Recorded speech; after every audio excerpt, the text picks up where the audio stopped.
दिशा classes में आपका स्वागत है। आज हम लोग पढ़ेंगे 10वां क्लास का संस्कृत का सेकेंड बुक। इसमें एक पाठ से लेकर के 4 पाठ तक का वीडियो बन चुका है। 5वां पाठ है। 5वां पाठ के सबसे पहले संस्कृत के हिंदी अर्थ को समझेंगे। इसके बाद इसके ऑब्जेक्टिव और सब्जेक्टिव दोनों करेंगे। एक बार इनका इस सभी चैप्टरों का अर्थ निकाल लेंगे। उसके बाद बारी बारी से हम लोग इन सभी अर्थों क्वेश्चन आंसर करेंगे इन सभी चीज़ों का। आइए, इस चैप्टर का नाम है संसार मोह। कहने का मतलब इस सांसारिक मोह माया से दुनिया जुड़ी हुई है। बड़ा हो, छोटा हो, बूढ़ा हो, कोई मरना नहीं चाहता है इस सांसारिक मोह माया से। इसलिए इस चैप्टर में हम देखते हैं कि किस चीज़ का वर्णन किया गया है। इसमें बहुत ही अच्छे अच्छे कविता और कहानियों का संग्रह है।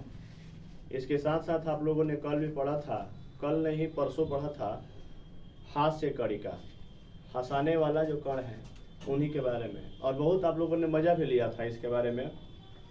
चलिए हम लोग पंचमः पाठ संसार मोह, संसार से मोह को हम लोग आज देखते हैं। सबसे पहले संस्कृत का शब्द वहाँ लिखा गया है और बीच में हम डैश खाली जगह भी छोड़े हैं और अंत में उसके लास्ट पॉइंट को जोड़ दिए हैं ताकि पता चलेगा कि हाँ, ये कहाँ से कहाँ तक का अर्थ है।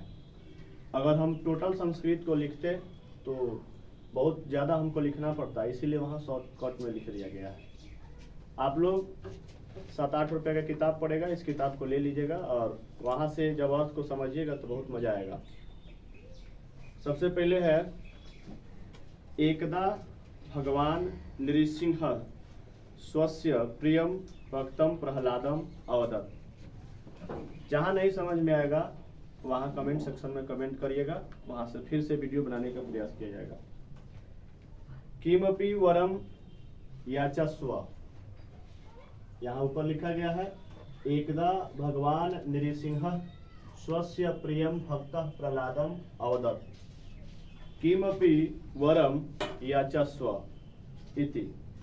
तदा प्रहलाद उक्तवान् भगवान् संसारस्य एतान् दीन दुखिन जीवान् त्यक्त्वा अहम् एकाकी मुक्तः भवितुं न इच्छामि।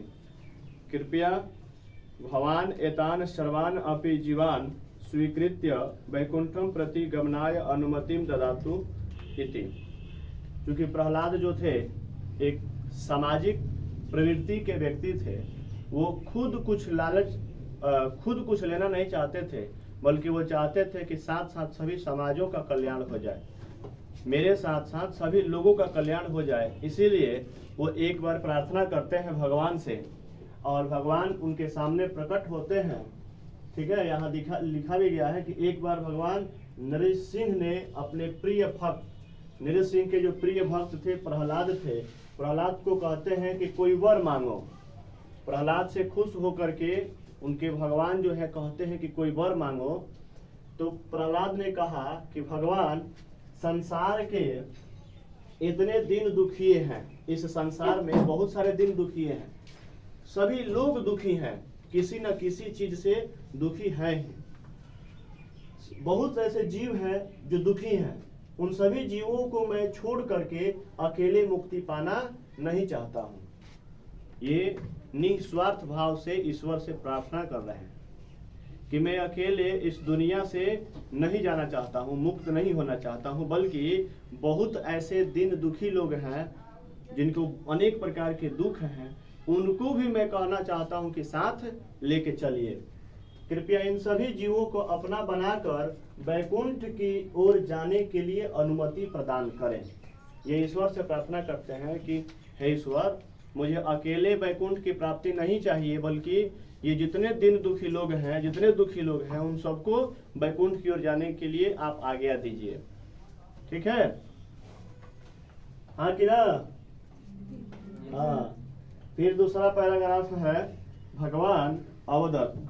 ये गंतुम न इच्छन्ति तान सर्वान अपि जीवान बलपूर्वकम वैकुंठम कथम नयेत भवान।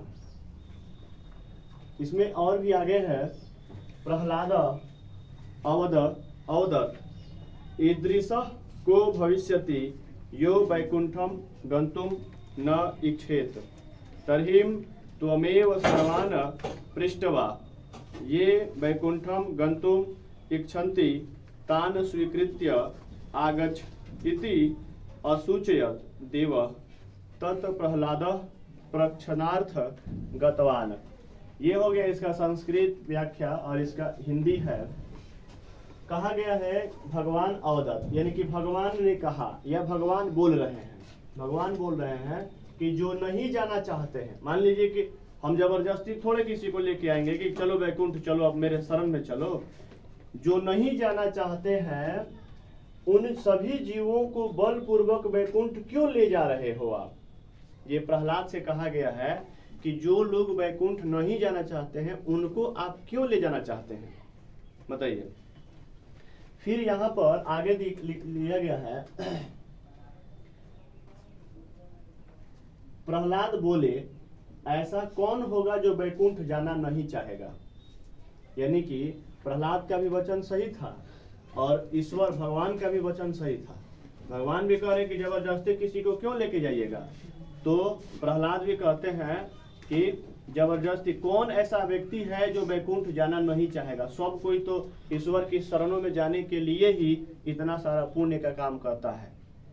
पुण्य का काम क्यों करते हैं आप लोग? ताकि आप लोग ईश्वर की चरण में चले जाएं, स्वर्ग में चले जाएं, ना जी। लेकिन यहाँ पर क्या है कि प्रहलाद बोलते हैं कि ऐसा कौन होगा जो वैकुंठ जाना नहीं चाहेगा। भगवान ने कहा तो तुम ही सबों को पूछ करके लाओ, वैकुंठ इन सबको लेकर के चलने का काम किया जाएगा। इसके बाद प्रहलाद पूछने के लिए चले जाते हैं लोगों से कि अय तुम वैकुंठ चलोगे, अय वैकुंठ चलोगे, ऐसे ही पूछने के लिए वो निकल जाते हैं। फिर जब निकलते हैं तो यहाँ पर क्या वाक्य है समझिएगा। ब्राह्मण उक्तवंत, सबसे पहले ये ब्राह्मण यानी कि पंडित के पास जाते हैं। इदानीम यजमानस्य यागः करणीय। इदानीम यहाँ देख सकते हैं कि ब्राह्मणों ने कहा, ब्राह्मण के पास ये जाते हैं तो सबसे पहले ब्राह्मणों ने इनसे कहा कि इस समय यजमान का यज्ञ कराना है, यजमान का यज्ञ कराना है। किंच पुत्रः गुरुकुलम गतवान अस्ति यदा सह गुरुकुलता। फिर इसमें और भी कुछ लोग हैं जो कहते हैं कि किसी का पुत्र गुरुकुल गया है। गुरुकुल शिक्षा ग्रहण करने की एक पद्धति होती थी पहले, कि पहले गुरु होते थे और उनके शिष्य लोग होते थे, वहीं पर वो लोग चल जा करके रहते थे और शिक्षा ग्रहण करते थे। जब उनकी शिक्षा पूर्ण हो जाती थी तो फिर वापस घर चले जाते थे। तो कह रहे हैं कि किसी का पुत्र जो है गुरुकुल गया है, यानी कि इसका संस्कृत है किंच पुत्रम गुरुकुलम गतवान अस्ति यदा सह गुरुकुलतः आगमिष्यति तदा विवाह कारणीय अस्ति। यानी कि गुरुकुल गया है, जब वह गुरुकुल से आएगा, जब वह गुरुकुल से आएगा तो उसका विवाह भी अभी करना है ना। क्या करना है? उसका विवाह भी करना है। अतः वयम इदानीम वैकुंठम गंतु न अभिलाषाम इति। कह रहे हैं कि इसलिए हम लोगों की इस समय वैकुंठ जाने की कोई अभिलाषा नहीं है, कोई भी अभिलाषा हमारी नहीं है। अभी बच्चे गए हैं पढ़ने, पढ़ करके आ जाएंगे, पढ़ाई पूरा होगा, शादी विवाह होगा, शादी विवाह होने के बाद से गृहस्थ जीवन में प्रवेश हो जाएंगे, तब हम लोग वैकुंठ चलेंगे नाती को देख करके, है ना। आगे है अगला टॉपिक है परिव्राजका उक्तवंत। सन्यासियों ने कहा, सन्यासी लोगों को परिव्राजका कहा गया है। सन्यासी वे होते हैं जो घर द्वार से कोई रिश्ता नहीं रखते हैं, वही सन्यासी कहलाते हैं। तो यहाँ कहा गया है कि वयम तु मुक्तः एव अस्मः किंतु शिष्याणाम तत्व ज्ञानम न जातम अस्ति। ये कह रहे हैं कि सन्यासी कह रहे हैं कि हम लोग तो मुक्त ही हैं, हम लोग क्या, हम लोग का ना घर है ना द्वार है, कुछ नहीं है, हम लोग फ्री हैं एकदम। लेकिन शिष्य को तत्व ज्ञान की प्राप्ति अभी तक हुआ नहीं है। हमारे जो कुछ शिष्य हैं, जो चेले हैं, जिनको हम तत्व ज्ञान की प्राप्ति देना चाहते हैं, उनको अभी तक तत्व ज्ञान की प्राप्ति हुई नहीं है। अतः ते उपदेष्टवैया सन्ति अस्माभिः इति एव राजानः राज्यस्य विषये वाणिज्य विषये सेवका गृह विषये च उक्तवन्तः। फिर यहाँ कहा गया है कि उन लोगों को मुझे क्या देना है? उपदेश देना है, क्योंकि अभी उन लोगों को तत्व ज्ञान की प्राप्ति नहीं हुआ है। उन लोगों को मुझे उपदेश देना है। इसी प्रकार से वो जब और लोगों के पास जाते हैं, सन्यासियों के आगे बढ़ते हैं, राजा के पास जाते हैं, तो राजा कहते हैं कि राज्य के विषय में अभी बहुत सारा काम बाकी है, बहुत ऐसा काम है जो राज्य में करना है, लेकिन अभी पूरा नहीं हुआ है, इसीलिए अभी हम वैकुंठ नहीं जाएंगे। फिर बनिया लोगों के पास गए तो बनिया लोग कहते हैं कि व्यापार अभी हमारा धंधा ठीक से नहीं चल रहा है, अच्छा चलने लगेगा, कुछ रुपया पैसा कमा लेंगे तब हम वैकुंठ जाएंगे। फिर सेवक लोग के घर जाते हैं तो वो कहते हैं कि अभी तो घर का बहुत सारा काम पेंडिंग है, बहुत सारा काम अभी रुका हुआ है, इसीलिए घर का काम कंप्लीट हो जाएगा तो हम लोग चलेंगे। पशु पक्षियों से भी ये जा करके पूछते हैं। आगे सुनिए यहाँ पर, पशु पक्षिणः अपि स्वस्य परिवार पोषणे रता आसन एवं सर्वे अपि प्राणिनः प्रहलादेन सह वैकुंठम प्रति गमनम तिरस्कृतवन्तः। कहा गया है कि पशु पक्षियों भी अपने परिवार के पोषण में लगे थे। इस प्रकार सभी प्राणी प्रहलाद के साथ वैकुंठ की ओर जाने के लिए स्वीकार नहीं किए, जबकि वैकुंठ जाना सभी चाहते थे। वैकुंठ सबको जाना है, प्राप्त सबको करना है, लेकिन जा कोई नहीं रहा है। क्यों? क्योंकि वो लोग सांसारिक मोह माया से अभी जुड़े हुए हैं। किसी को कोई काम है, किसी को कोई काम है, इसीलिए इसी को हम लोग कहते हैं संसार मोह। फिर इसके आगे है, यद्यपि वैकुंठम सर्वे अपि इच्छन्ति स्म एव तथापि झिटिति गमनाय कोऽपि उद्युक्तः न आसीत्। प्रह्लाद अन्ते एकस्य वराहस्य समीपं गतवान्, तदा वराह अपृच्छत् वैकुंठे किम अस्ति इति। प्रह्लाद अवदत् तत्र अनंत आनंदः अस्ति इति। फिर ये क्या करते हैं, ये सभी के पास गए, सभी ने वैकुंठ जाने से मना कर दिया, अस्वीकार कर दिया, तो लेकिन जाना सब कोई चाहते थे, अस्वीकार सब कोई कर रहे हैं। इसके बाद ये हार करके लास्ट में क्या कहते हैं, प्रहलाद अंत में जब हार गए, पूरा सभी लोगों से पूछ करके थक गए, तो सुअर के समीप जाते हैं, सुअर के पास जाते हैं। सुअर समझते हो ना? हाँ। तो सुअर के पास जाते हैं। सुअर ने पूछा कि वैकुंठ में क्या है, हम क्यों वैकुंठ जाएंगे, बताइए पहले कि वैकुंठ में क्या है। तो प्रहलाद ने बोला कि वहां जो है अनंत आनंद है, वैकुंठ में इतना ज्यादा आनंद है कि उतना आनंद इस धरती पर कहीं नहीं है, इसीलिए आप लोग कहाँ चले, वैकुंठ चले। इसके बाद कुछ देर के बाद इसका वीडियो अपलोड किया जाएगा, वहां पर रोको उसको। इसके आगे है, हम लोग परिव्राजका तो पढ़ लिए थे, सन्यासी लोगों के पास गए। सन्यासी लोग बोले कि अभी हमारे कुछ ऐसे शिष्य हैं, ऐसे चेले हैं जिनको आत्म तत्व के ज्ञान की प्राप्ति नहीं हुई है, उन लोगों को ज्ञान की प्राप्ति हो जाएगी तब हम लोग वैकुंठ जाना पसंद करेंगे। इसके बाद से वो सुअर के पास जाते हैं और सुअरों से कहते हैं, सुअर से कहते हैं कि तुम वैकुंठ चलोगे। फिर सुअर कहता है कि वैकुंठ में क्या है, तो वो बताए हुए हैं कि वैकुंठ में क्या है। आगे फिर वराह पुनः अपृच्छत मम भार्या पृच्छतु अहम तु एकाकी गंतुम न इच्छामि। यानी कि यहाँ ऊपर देख सकते हैं, यहाँ लिखा गया है, इसका अर्थ होता है कि सुअर ने दोबारा कहा, पुनः फिर से कहा कि मेरी पत्नी, भार्या का मतलब होता है पत्नी, मेरी पत्नी को पूछिए, मैं तो अकेले जाना नहीं चाहता हूँ, अगर मुझे चलना होगा तो पत्नी को भी लेकर चलिए, एक साथ चलेंगे हम। नहीं तो अगर पत्नी नहीं जाएगी तो हम नहीं जाएंगे। वैसे भी पत्नियों का बड़ा राज चल रहा है पति के ऊपर, है ना। इसके आगे फिर प्रहलाद कहते हैं, तदा प्रहलाद अवदत तरहीम तान बालकान न आदय चलतु, यानी कि तुम क्या करो, प्रहलाद कहते हैं कि तो उन बच्चों को लेकर चलो, बच्चा को ले लो और बच्चों को लेकर के चलो। वराहस्य पत्नी वैकुंठ गमन प्रस्तावम श्रुत्वा पृष्ठवती, और सुअर की पत्नी जो है वैकुंठ जाने के प्रस्ताव को सुनकर पूछती है। वैकुंठ जाने का प्रस्ताव उधर सुअर के पास प्रहलाद रख रहे हैं, उनकी पत्नी उस बात को सुन रही है और सुन करके पूछती है क्या, देखिए। वराहस्य पत्नी वैकुंठ गमन प्रस्तावम श्रुत्वा पृष्ठवती किम तत्र अस्माभिः भोजनम प्राप्यते, कहती है कि क्या वहाँ हम लोगों को भोजन मिलेगा। अगर हम लोग चलने के लिए तैयार होते हैं वैकुंठ तो वहाँ भोजन मिलेगा। फिर आगे प्रहलाद क्या कहते हैं, प्रहलाद अवदत तत्र तु बुभुक्षा एव न भवति अतः भोजनस्य समस्या नास्ति तत्र। यहाँ कहे हैं, प्रहलाद कहते हैं कि वहाँ तो भूख ही नहीं लगता है।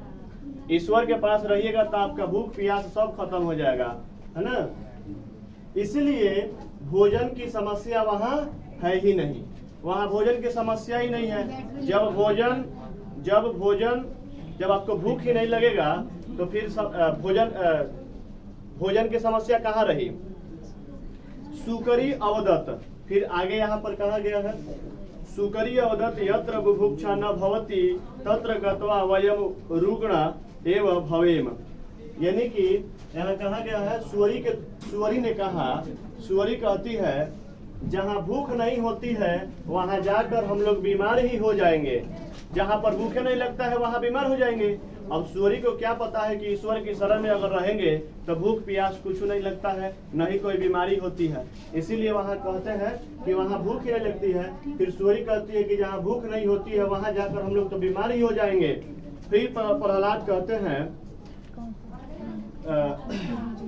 तत्र कोपि कदापि रुग्णः न भवति इति विवृतवान प्रहलाद। प्रहलाद कहते हैं कि वहाँ कोई भी कभी भी बीमार नहीं होता है, कोई भी व्यक्ति कभी भी वो बीमार नहीं होता है वैकुंठ में, ना उसको भूख प्यास लगती है, ना कोई बीमारी उसको छूती है। आगे है, तदा सुकरी दृढ़ स्वरेण अवदत तत्र अस्माभिः भोजनम न प्राप्येत तम देशम वयम गंतुम न इच्छाम, हमारी इच्छा नहीं करती है उस ओर जाने की। क्या कुछ नहीं, हमारी कोई इच्छा नहीं होती है उस ओर जाने की जिस ओर भोजन ही नहीं मिले। जिस देश में भोजन नहीं मिलता है उधर जाने की इच्छा हम लोग नहीं करते हैं। फिर प्रहलाद क्या कहते हैं, प्रहलाद निरासताम, प्रहलाद निराश हो जाते हैं। प्रहलाद निरासताम प्राप्य भगवतः समीपम गत्वा उक्तवान, निराश होकर के भगवान के पास जाते हैं और भगवान से कहते हैं, भगवान सर्वे अपि प्राणिनः स्वस्य एवं कौटुंबिक व्यापारे मग्नः सन्ति, जितने भी इस दुनिया में लोग हैं, जानवर हैं, जंतु हैं, वे सभी अपने बारे में ही सोच रहे हैं। यहाँ पर देख लिखा हुआ है कि प्रहलाद निराश होकर भगवान के समीप जाकर कहते हैं, भगवान सभी प्राणी अपने ही पारिवारिक कार्य में मग्न है, सब कोई अपने ही परिवार में लगा हुआ है। वैकुंठम गंतुम कु अपि उदयुक्तम नास्ति, वैकुंठ जाने के लिए कोई भी तैयार नहीं है। अगर आप चाहते हैं इसी तरह से संस्कृत के वीडियो आगे तक मिलते रहे तो आप लोग दिशा क्लासेस गोपालगंज को लाइक, सब्सक्राइब और शेयर जरूर करें।